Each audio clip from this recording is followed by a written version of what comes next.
Hi folks, welcome back to My World of Tanks Replays with the mighty Jingles. The second version of the test patch is now out for patch 8. There have been some pretty significant changes. More importantly, to those of you running low-end machines or laptops, they have claimed to have improved the rendering system. So that should improve the frame rates for those of you who are concerned about that sort of thing. I haven't actually played any of the any games yet under the new build. I've just got in.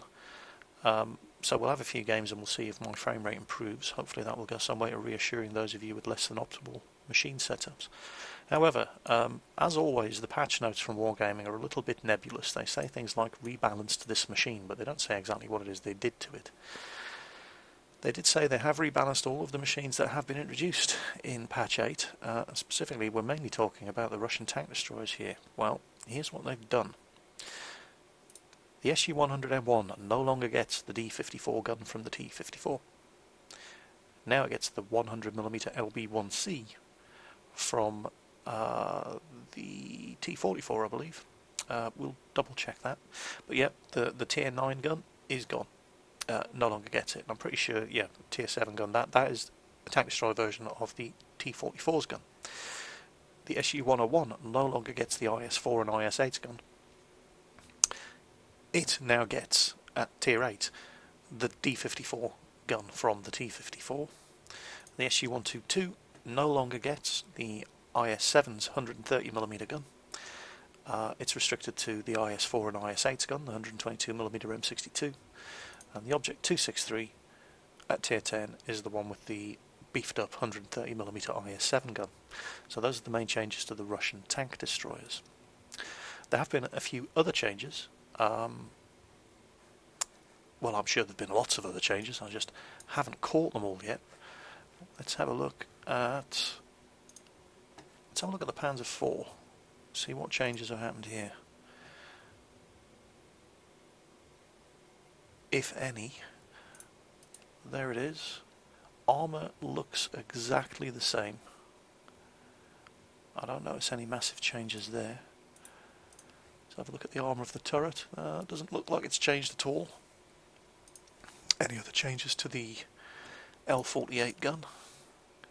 No, it looks just as deeply average as ever. So it doesn't appear to be any changes that I can tell looking at the Panzer IV. There has been a change to the Matilda Black Prince, however, and this is something I touched on when I did my preview of it. The tank itself doesn't appear to have changed at all. It's still got the same 6-pounder gun, the same Centaur turret, but it's had its matchmaking rebalanced. Oh, I had to buy it again. Unfortunately, I've lost Staff Sergeant Asshole. Never mind, but I do have Sergeant Fuchs. What is going on with these British names?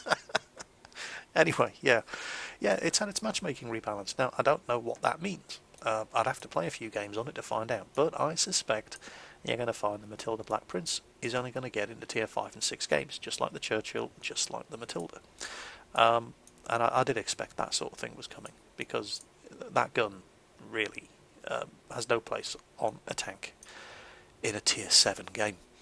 And the tank itself is just not fast enough with a weak gun to be competing against Tigers and ISs and KV3s and what have you. And I did kind of see that change coming. And while I don't know, because I haven't played it yet, and all they've said is they've rebalanced the matchmaker, they haven't said exactly what they do. But I suspect that's the case. Some other news, and this was kind of worrying from the couple of games that I did play in my IS-4. They have fixed the gun mantle of the IS-4. I don't know what was going on in the previous version of the test server, but this tank just got penetrated by absolutely everything from every angle, and yet I was getting shots fired right through the gun mantle, which shouldn't be happening. So it looks like the gun mantle had massive holes in it. That has been fixed. I don't know whether that's going to affect the way this thing gets penetrated by everybody and their mother from every angle imaginable, but I'll have a few more games in the IS-4 and we'll see. Also, new version of the rendering system. we shall have to have a look and see what sort of frame rates we get. If we can get up to 70 frames per second again under this version of the rendering system, I will be very happy. And that is pretty much about it. I mean, there are all sorts of minor tweaks and bug fixes. One very annoying thing, currently when you're playing World of Tanks, you press F5 and it shouts affirmative. Well, on the first version of the test patch, F5 and F6 had been swapped around. And so when you wanted to tell your team affirmative, you told them negative. Well, that's been fixed as well. So, you know, the game, it's just full of minor little fixes like that. Various different tweaks and bug fixes and what have you. But the big news was the rebalancing of the guns on the Russian tank destroyers and the rebalanced matchmaking for the Matilda Black Prince. Didn't notice anything special in the patch notes about the Panzer IV. Some news about the Panzer IV Schmalturm, which had been rebalanced as well. But the Panzer IV doesn't get a Schmalturm turret. That's kind of the point of the Panzer IV in patch 8, so I don't really know what's going on there. It doesn't look any different. The stats are, as far as I can tell, the same as it was previously. I really don't know what they're talking about with the Panzer IV. There it is. It looks exactly the same as it looked in the first version of the test patch. But anyway, yeah, enough blathering on about, you know, patch notes and looking at tech trees. You want to see how everything plays. Fair enough. Well, let's have some games. Right, well, here we are. Another tank I have never driven before, the T30, one of the two American Tier 9 tank destroyers. Prior to patch, I think, was it 7.2? This used to be, I think this was the American Tier 10 heavy tank. Obviously now it's a tank destroyer. And you know, this isn't a machine I ever really paid a lot of respect to. And I'm not sure why. I never really knew what the capabilities of the T30 were, because you didn't see that many of them. But it has stonkingly good frontal turret armour, a really big gun, and it's surprisingly fast. Unfortunately, the only real problem I'm finding with the T30 is that you have to go through the T28 prototype to get it, and the T28 prototype is awful. It's just a horrible, horrible machine. But on this map, Lakeville, new mini-map for Lakeville, by the way, check that out, very pretty. On this map, with that gun depression, and with that turret armour, I know exactly why, without any shadow of a doubt. There's no artillery in this game. I know exactly where I'm going to put this thing to good use.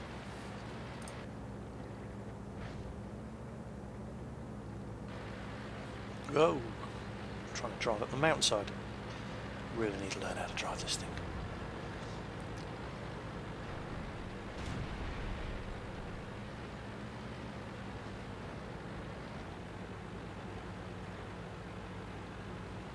Now, the ground in this valley is classified as swamp ground, and that, as anybody who's driven up this valley knows, not only does it affect your speed and acceleration, but it really cripples your turning ability. Oh, an E50.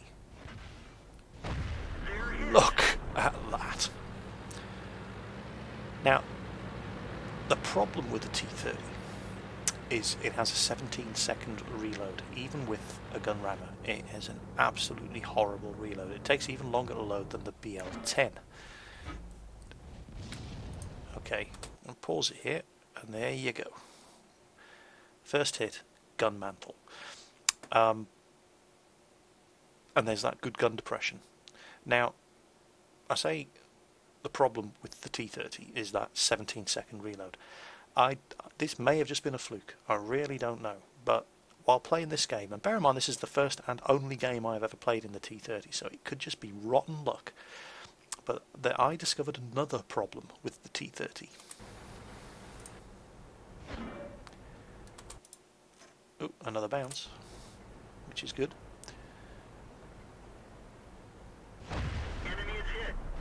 Man, that gun does a lot of damage. Okay. E50 managed to penetrate us there. No surprise. Where did that one go through? Hard to say. Didn't do a massive amount of damage. I can't see where that second bounce went either, but you know, it bounced. That's all I really care about. And here it comes. Okay, there's another bounce. It's working, but not very well. And our gun just got damaged. So I use a repair kit on my gun. Trying to see where all these... Oh, there you go. Gun mantle hits over and over and over. So that didn't actually do any damage, but it did knock our gun out. So I use a repair kit to fix the gun.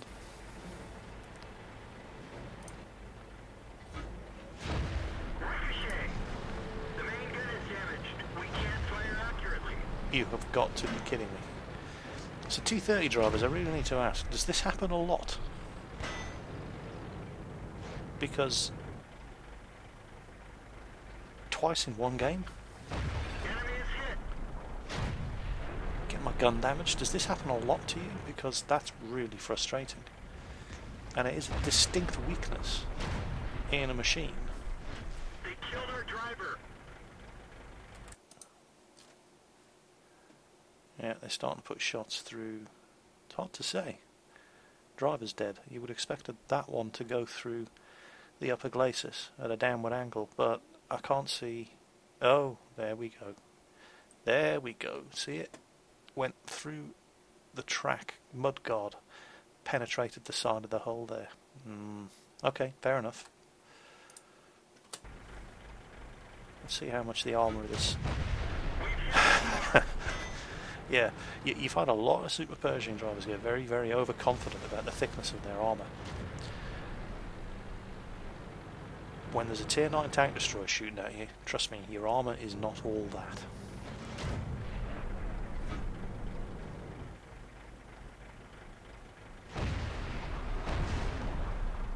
And there's the damaged gun for you. That shot didn't even hit, let alone bounce off. At what, 80 metre range? Great.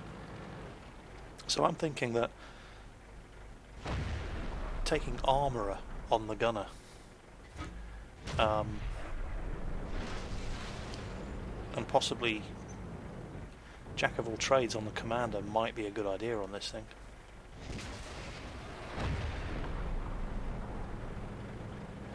Now we've had 2 shots at that Foch and missed his rangefinder every time. Can we finally get him? Looks like that one went right through. Below average damage roll, so of course he survives, but yeah, we can get him.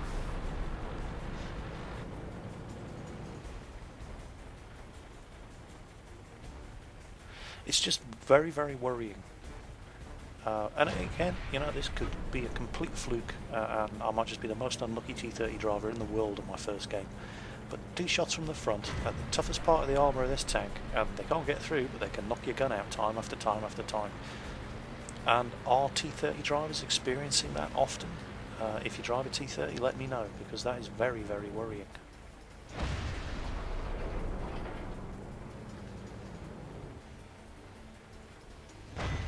We didn't penetrate their armor. I mean, you know, it completely... The way you play this tank is hold down using the frontal turret armour and the gun depression, and if that is actually exposing one of the weaknesses of the tank, that's a fairly major flaw in the whole design of the thing. So yeah, T30 drivers, let me know in the comments, have I just been really unlucky, or does this happen to you often? Watch this.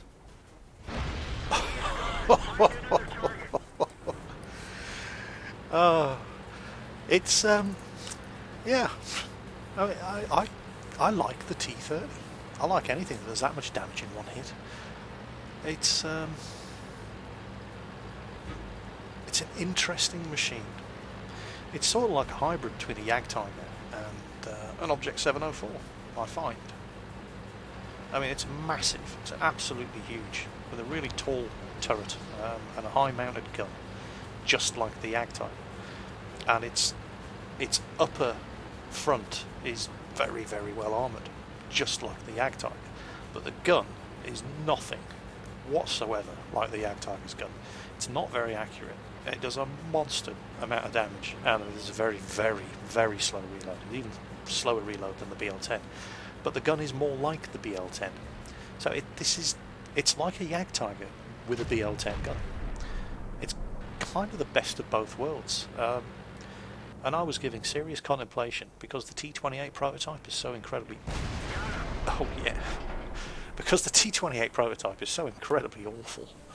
And because I had a lot of fun with the T110E3 and not so much fun with the T110E4 on the patch 7.5 test server, I was basically going to put my T28 prototype experience into going sideways to the T28 and then go from there to the T95 and the T110E3. But after playing this thing on the test server, I might actually have to go for the T30. I really enjoy it. Just a little bit worried about the vulnerability of that gun to enemy fire, because getting knocked out twice so soon, one after the other, in my very first game. Yeah. So yeah, T30 drivers, let me know. Do I just suck? Was I just very unlucky, or is this a problem for you too? So anyway, that was my quick roundup of the changes in the latest version of the Patch 8 test server, and my first ever game in the T30 Tier 9 American Tank Destroyer. I like this machine. I'm probably going to have to get myself one. I'll add it to the shopping list of other things that I can't afford to buy. So yeah, I hope you enjoyed the replay. Take care on the battlefield, and I'll catch you next time.